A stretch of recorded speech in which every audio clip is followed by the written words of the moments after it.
Բարև ձեզ, Ստեփան Գրիգորյան YouTube-յան ալիքի մասնակիցներ։ Ողջունում եմ ձեզ բոլորիդ։ Այսօր փետրվարի 22-ն է։ Մենք շարունակում ենք մեր աշխատանքը։ Այսօր անպայման մենք կխոսենք այն բանակցությունների մասին, որոնք գնում են Միացյալ Նահանգներ Իրան եւ Իրանի միջև, Միացյալ Նահանգների եւ Իրանի միջև, որոնք կարծես թե ինչ որ արդյունքներ տալիս էին, բայց միաժամանակ մենք տեսնում ենք, որ լարվածությունը Իրանի շուրջ ուժեղանում է, Միացյալ Նահանգները ել ավելի մեծ նավատորմ են բերում տարածաշրջան Հորմուզի նեղուց, ել ավելի շատ ռազմական ինքնաթիռներ տեղափոխում են տարածաշրջանում գտնվող ամերիկյան բազաներում, Քաթարում, Բախրեյնում, Սաուդյան Արաբիայում, Հորդանանում լարվում է վիճակը։ Շատ ու շատ տարբեր երկրների հայտարարություններից այսօր կխոսենք, որոնք ուղղակի կամ անուղղակի ցույց են տալիս, որ ռազմական գործողությունները Իրանի դեմ շատ հավանական է որ կլինեն, բայց անպայման ես այսօր կասեմ, ինչ նոր բաղադրիչներ կան այդ բանակցությունների ժամանակ, ինչ նոր բաղադրիչներ հայտնվեցին Միացյալ Նահանգներ Իրան բանակցությունների ժամանակ, որոնք բերում են նրան, որ լարվածությունը ավելանում է ու շատ հավանական է, որ ուժով կփորձի Միացյալ Նահանգներ նախագահ Դոնալդ Տրամպը լուծել Իրանի հարցը։ Այսօր կխոսենք այլ մեկ կարևորագույն հարցից։ Գերագույն դատարանը Միացյալ Նահանգների որոշում ընդունեց, որ այն որոշումները, որոնք Դոնալդ Տրամպը ու իր ադմինիստրացիան արել են կապված մաքսատուրքերի հետ, այն մաքսատուրքերը, որ գրեթե բոլոր պետությունների վրա դրեց Դոնալդ Տրամպը, այս քաղաքականությունը Գերագույն դատարանը որոշում ընդունեց, որ այդ քաղաքականությունը հակասում է Միացյալ Նահանգների օրենքներին։ Դուք գիտեք, ինչքան մեծ դեր են խաղում դատական ինստիտուտները Միացյալ Նահանգներում, Միացյալ Նահանգների հաջողությունը, զարգացումը, հզոր լինելը նաև կապված է նրա հետ, որ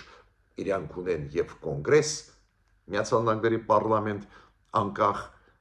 հզոր եւ դատական ինստիտուտները անկախ, հենց դա է երաշխիքը զարգացման Միացյալ Նահանգների հետ մեծ գաղտնիք չի, զսպումների եւ հակակշիռների ինստիտուտը աշխատում է Միացյալ Նահանգներում ու դատական այս ձևի որոշումը լուրջ որոշում է, լուրջ հարված էր Դոնալդ Տրամպի քաղաքականությանը։ Դոնալդ Տրամպը պատասխանեց երեք, էլի լրացուցիչ մաքսատուրքեր մցրեց բոլոր առանց բացառությամբ աշխարհի պետությունների վրա։ Մարտահրավեր նետեց դատական մարմինների Միացյալ Նահանգների։ Ինչ հետևանքներ դա կունենա, նաև դրա մասին մենք կխոսենք։ Ու այսօր անպայման ես կշարունակեմ այն ավանդույթը, որ ես դրական օրինակներ զարգացումների աշխարհում, տարածաշրջանում Հայաստանի հետ կապված ձեզ կներկայացնեմ։ Ուրեմն սկսում ենք մեր աշխատանքը։ Դոնալդ Տրամպը դուք գիտեք, գրեթե ամեն օր խոսում է Իրանի թեմայով, իրոք շատ ակտուալ թեմա է բոլորիս համար, հասկանում եք, Մերձավոր Արևելք, Իրան, Իսրայել, լարված հարաբերություններ, Միացյալ Նահանգները աջակցում են Իսրայելին, ճնշում են Իրանին, ուզում են Իրանը զրկել միջուկային ծրագրերից, գնում են բանակցություններ, ու Դոնալդ Տրամպը գրեթե ամեն օր անդրադառնում է Իրանի հարցերին։ Ամսի փետրվարի 19-ին, 3 օր առաջ, երբ որ անցնում էր, հիշում եք, Խաղաղության խորհրդի առաջին նիստը, Դոնալդ Տրամպը իր ելույթի ժամանակ նաև անդրադարձավ Իրանի հարցին ու զգուշացրեց, որ եթե Իրանը չգնա համաձայնության, ուրեմն վատ կլինի։ Վատ կլինի, այդ խոսքերը նշանակում են, որ ռազմական գործողություններ կարող են իրականացվել Իրանի դեմ։ Ամսի 20-ին նաև անդրադարձավ Դոնալդ Տրամպը Իրանի հարցերին, ել ավելի կոնկրետ ինքը ասեց, որ շատ հավանական է, որ սահմանափակ հարված հասցվի Իրանին, դրդելու համար Իրանին, որ ի վերջո ստորագրեն փաստաթղթեր ու պայմանագրեր Միացյալ Նահանգների հետ։ Մենք տեսնում ենք այդ ճնշումը, մի քիչ ավելի ուշ ես կասեմ ինչ զորք մեծ զորքեր բերում են Միացյալ Նահանգները տարածաշրջան, բայց ստեղ ես ուզում եմ անպայման ձեզ ասել, որտեղ է այն գլխավոր խոչընդոտը, տարաձայնությունը, որ Իրանը Միացյալ Նահանգների հետ չի ստորագրում փաստաթղթեր։ Ուրեմն Իրանը համաձայն է մի մասը հարստացված ուրանի փոխանցել երրորդ երկրներին, բայց Իրանը համաձայն չի ամբողջությամբ հրաժարվել ուրանի հարստացման ծրագրերից։ Դու գիտեք, ուրանի հարստացումը դեռ չի նշանակում, որ պետությունը կստանա միջուկային զենք։ Իրանի հարստացումը պետք է նաև դրա համար, որ դու կարողանաս աշխատացնել օրինակ ատոմակայաններ, ունեցած ատոմակայաններ, խաղաղ ճանապարհով։ Բայց պարզ է, վստահությունը Իրանի նկատմամբ ցածր է Միացյալ Նահանգներում, Եվրոպայում, ու իրանք պահանջում են, որ ընդհանրապես Իրանը հրաժարվի ուրանի հարստացումից։ Իրանը չի համաձայնում։ Այս կարևորագույն տարաձայնության կետն է։ Մյուս տարաձայնության կետը Միացյալ Նահանգները անընդհատ ուզում են մտցնել բանակցությունների օրակարգ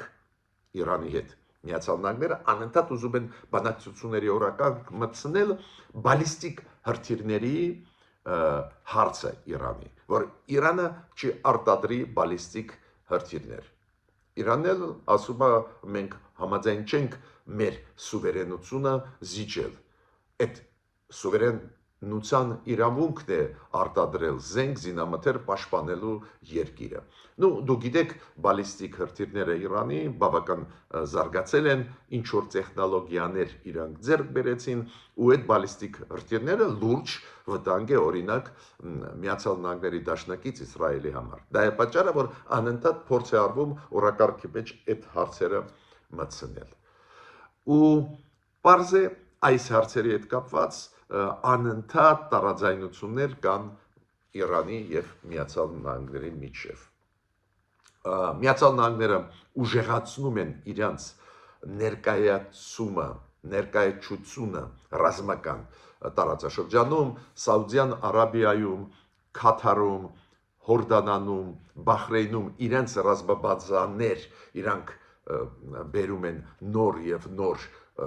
կործանիչներ, F-16-ը, F-35-ը եւ այլ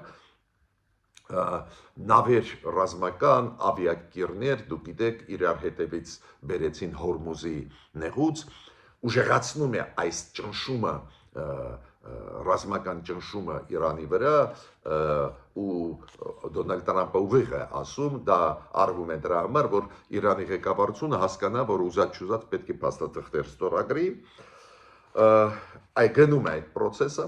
մի հարցում անհաջողության հաջողության չհասավ Դոնալդ Տրամպը շատ է ուզում օգտագործել ռազմաբազան, Մեծ Բրիտանիայի ռազմաբազան Դիեգո Գարսիա կղզում, որը գտնվում է Հնդկական օվկիանոսում, եւ ինքը ուզում էր նաեւ Ֆերֆորդ Անգլիայում գտնվող ռազմաբազան օգտագործել, բայց այդ ռազմաբազաները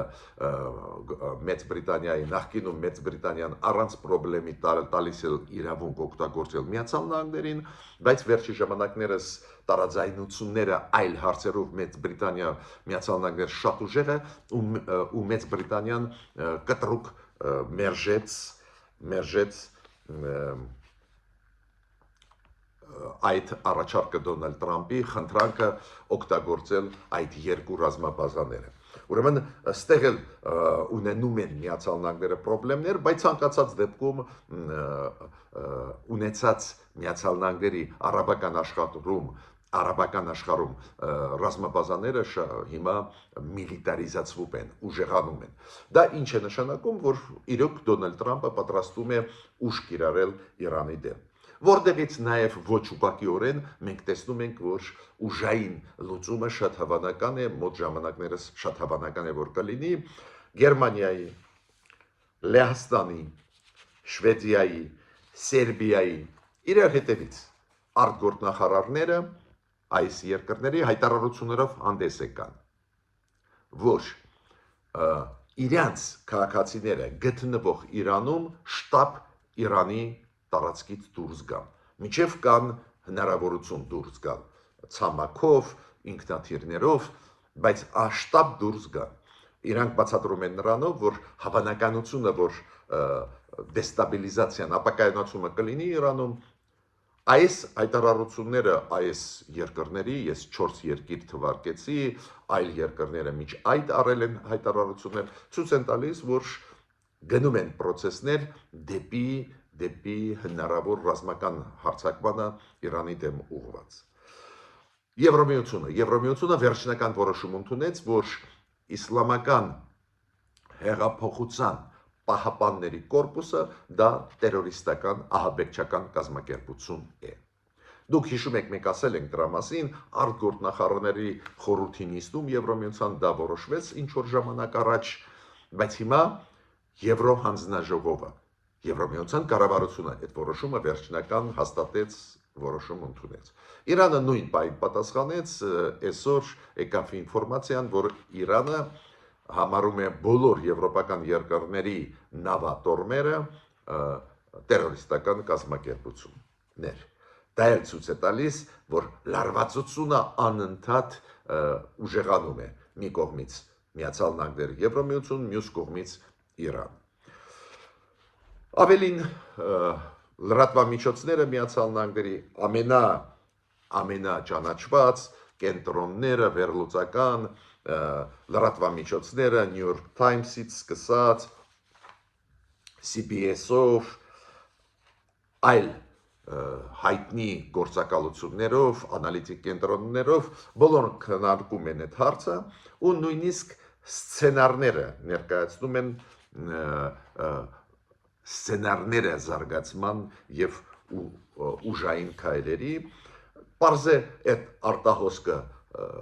գնում է նաեւ Միացյալ Նահանգների ադմինիստրացիայի, նախագահի ադմինիստրացիայի կողմից ճնշումը ուժեղանում է Իրանի վրա, իրենք ուզում են, որ Իրանը իրենց պահանջները ստորագրի։ Բայց պետք է ասեմ, որ համոզված չեմ, որ Իրանը ինչ որ փաստաթուղթ ստորագրի, ուրեմն հավանականությունը հարվածների մեծանում է, ուղղակի մենք պետք է հասկանանք ինչ մենք ենք անելու, եթե Աստված ոչ անի, ռազմական գործողություններ լինեն, փախստականների հոսքերը լինեն դեպի Հայաստանի սահման։ Ես պետք է ասեմ, որ Դոնալդ Տրամփի քաղաքականությունը իրոք շատ ու շատ հարցեր է առաջացնում, օրինակ պարոն Զելենսկին, Ուկրաինայի նախագահան, այս վերջի փուլի բանակցություններից հետո հիշում եք Ժնևում եւ Իրան Միացյալ Նահանգների բանակցություններ գնում էին, բայց Ժնևում գնում էին երակողմ ռուս, ուկրաինա, ամերիկյան բանակցություններ նաեւ ու Զելենսկին այդ բանակցություններից հետո արել է մի քանի հայտարարություններ, մասամբ մենք խոսացել ենք, բայց մի հայտարարություն անչափ կարևոր է, որ ասեմ ձեզ։ Զելենսկին ասում է, որ ոչ միայն Ռուսաստանն է պահանջում, որ Դոնբասից ուկրաինացի զորքերը դուրս գան, նաև Դոնալդ Տրամփը, նաև ամերիկացիք։ Դա իրոք հարցեր է բարձրացնում, ես կարծում եմ դա ուժեղագույն հարված է Դոնալդ Տրամփի հեղինակությանը, այս ձևի քաղաքականությունը ու մենք տեսնում ենք անկումը Դոնալդ Տրամփի ռեյտինգի Միացյալ Նահանգների ներսում, ոչ միայն դրսում։ Բայց մեկ որոշում, որը ընդունեց Դոնալդ Տրամփը երեկ ուշ երեկոյան, Դոնալդ Տրամփը ընդունեց որոշում, որը մարտահրավեր է նետած Գերագույն խորհրդի Միացյալ Նահանգների։ Դուք գիտեք, Միացյալ Նահանգների Գերագույն խորհուրդը որոշում ընդունեց, որ Դոնալդ Տրամփի քաղաքականությունը մաքսատուրքերի հետ կապված, որ Դոնալդ Տրամփը որ երկրի դեմ ուզում է, որ պայն ուզում է մաքսատուրքեր դնում է, եթե պետք է միաժամանակ 100 երկրների վրա դնում է մաքսատուրքեր, այն ապրանքների այդ երկրների, որոնք մտնում են Միացյալ Նահանգներ, այդ ապրանքների վրա տարբեր երկրներից մտած Միացյալ Նահանգներ ինքը մաքսատուրքեր դնում է, ուզում է բարձրացնում է 100%-ով, 200%-ով, ուզում է 15%-ով։ Այս քաղաքականությունը Գերագույն խորհուրդը Միացյալ Նահանգների որոշեց անօրինական։ Այո, կա հատուկ օրենք,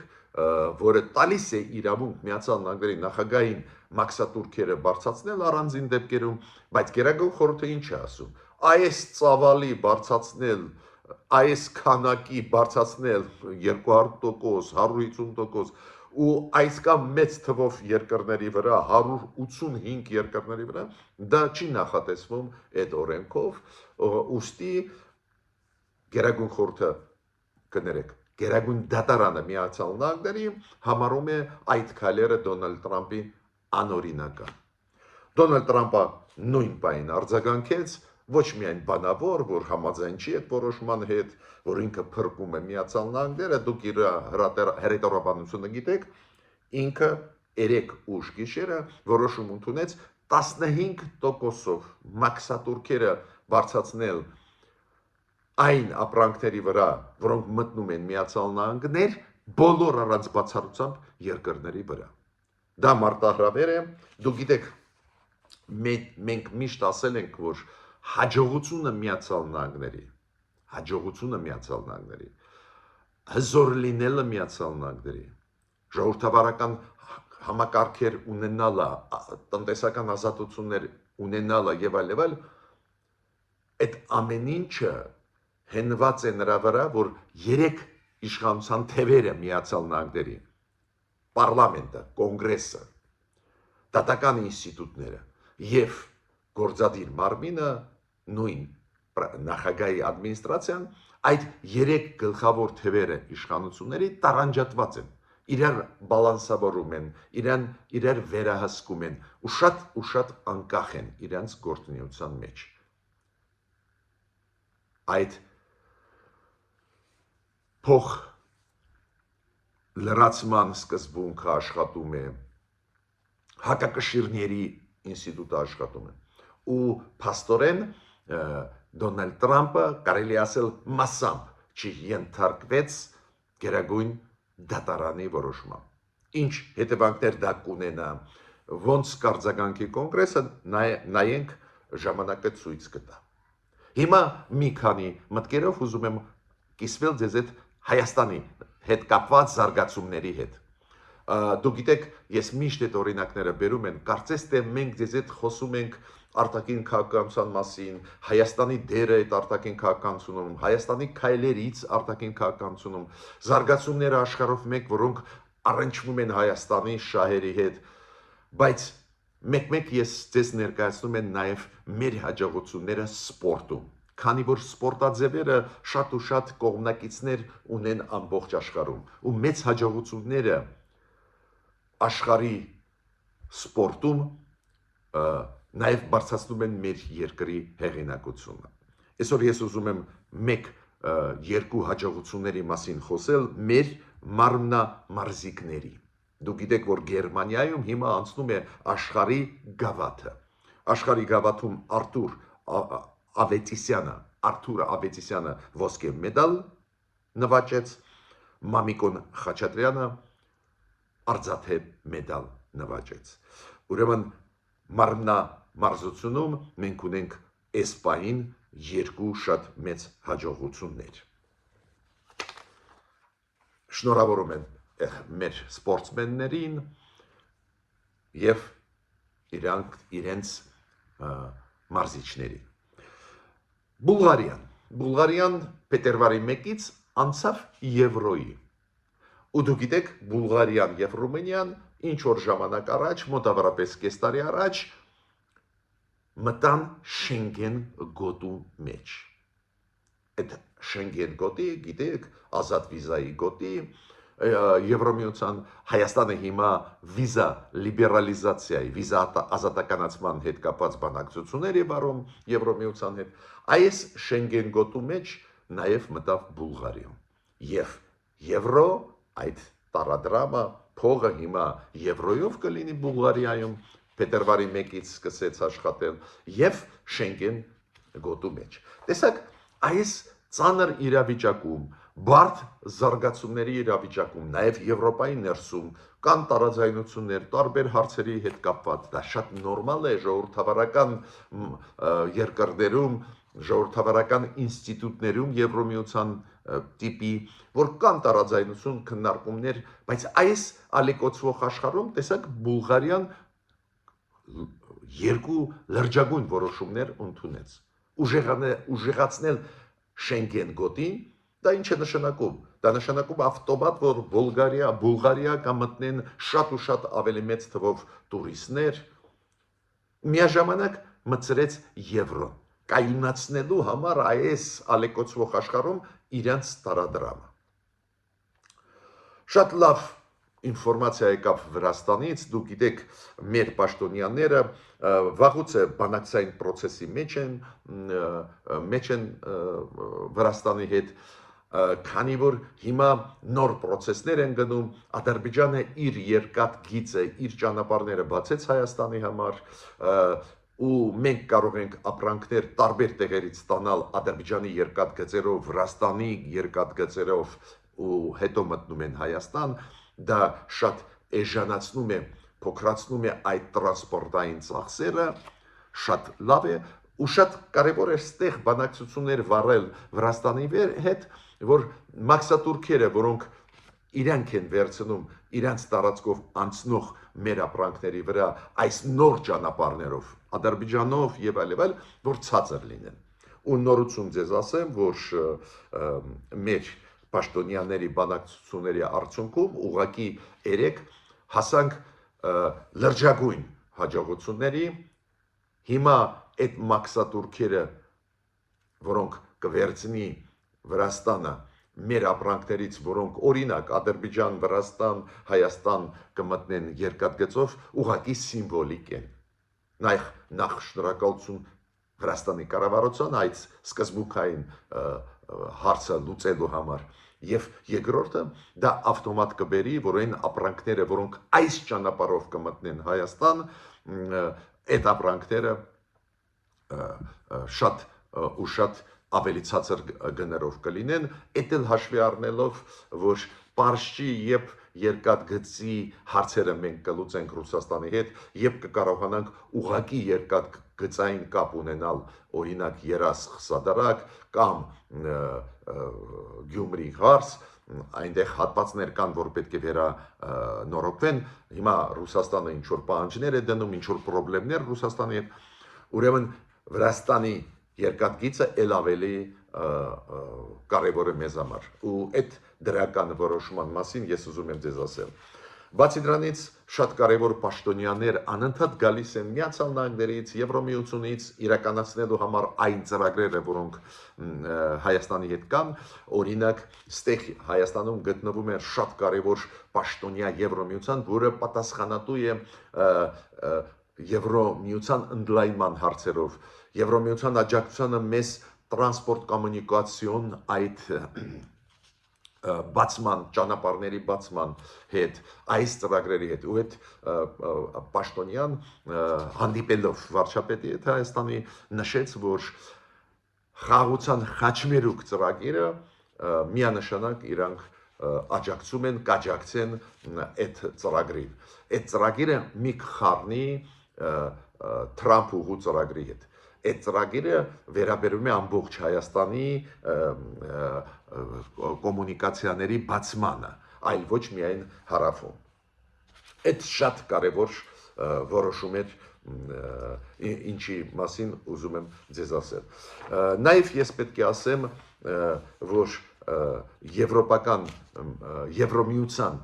պարլամենտում, դուք գիտեք, միշտ տրամադրությունները պրոհայկական են, միշտ իրանք պահանջում են, որ հայ գերիները ազատ արձակվեն, ու այդ հումանիտար հարցերի լուծման հետ կապված շատ լավ է, որ մենք ունենք գործընկերներ, փոխնախագահ Վենսի մակարդակի, որը բարձրացնում են այդ հարցը, Եվրոպարլամենտի մակարդակի, առանձին Եվրոպարլամենտի անդամներ պարբերաբար հարցումներ են անում Եվրոմիության կառավարությանը, Կայա Կալասի մակարդակի մարդկանց, պահանջում են բացատրություններ, ինչու դանդաղ լուծվում են հումանիտար հարցեր, դա էլ լավ նորություն է, որ մենք խաղաղության օրակարգը առաջ տանենք, պայքարենք, մեր բարեկամները դնեն այս ձևի հումանիտար հարցերի լուծումը, որը կուժեղացնի խաղաղությունը մեր տարածաշրջանում։ Ես ավարտեցի իմ ելույթը, մինչ նոր հանդիպումներ։